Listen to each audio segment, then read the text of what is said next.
Hey, Steve Magnante here in Bogart, Georgia at the Tony Townley Collection, which will be sold on October 24th and 25th, 2025 by Richmond Auctions.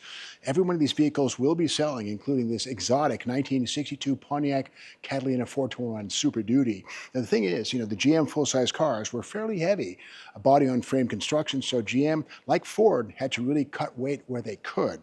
This was built with aluminum hood, aluminum bumper up front, and a lot of exotica under the hood. Now, the 421 is an outgrowth of 389 Pontiac's V8 engine, but with that said, this is no ordinary 421. This is a Super Duty engine with dual quads and 405 underrated horsepower. Let's take a peek at the mighty Super Duty 421 in its lightweight Catalina. And we have to remember that a standard Catalina with a steel nose and steel everything would probably about 3,700 pounds. So to shed about 300 pounds of that, maybe even 4, Pontiac went to aluminum for the hood, the bumper, yeah, that's aluminum, and the fenders were still steel. You can see the difference between the steel and the aluminum. With that said, those were ways to shed weight. The hood was probably worth about 30 pounds less than a steel hood, and then the bumper here, probably 30 pounds lighter than the steel factory chrome bumper. So trickery at work right here to reduce the weight of the car for better acceleration. Okay, here it is, the 421 Super Duty.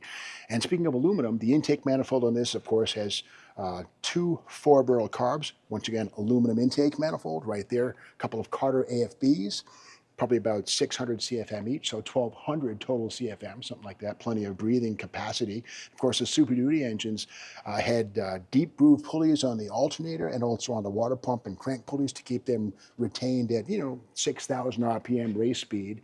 And something really exotic on this car is the fact that these have aluminum exhaust manifolds. I'll come around over here. You can see the manifolds are actually streamlined and very reduced back pressure, but the aluminum on these things goes all the way down to the bottom. There's even a bolt-on cap. You can uncork these things and pick up 15 or 20 horsepower versus blowing through the mufflers. So basically, Pontiac was looking for every angle and every edge they could find.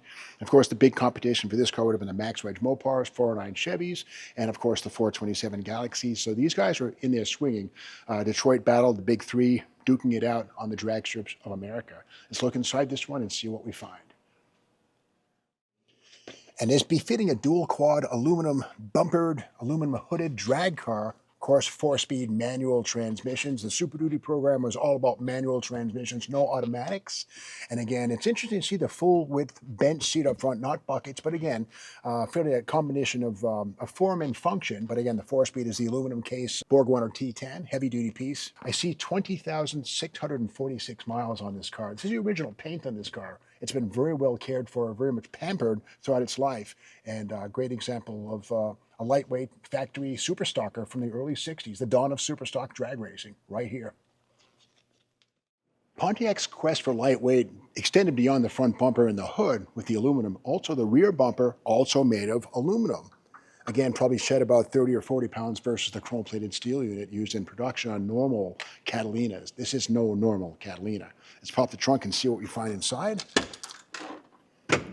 Yeah, a lot of cool documentation. And one thing too, this car does have 8-lug wheels. That's the spare wheel right there, which goes with the car, obviously. And if you get a flat tire with the 8-lug wheels, there's an adapter plate. This thing right here, which you use that in a tire machine at the gas station on the country road, can use their tire machine to trap the wheel and change the tire if you get a flat tire with the 8-lug wheel package, which is what this car has. Getting back to that, this car has, this is the window sticker right here.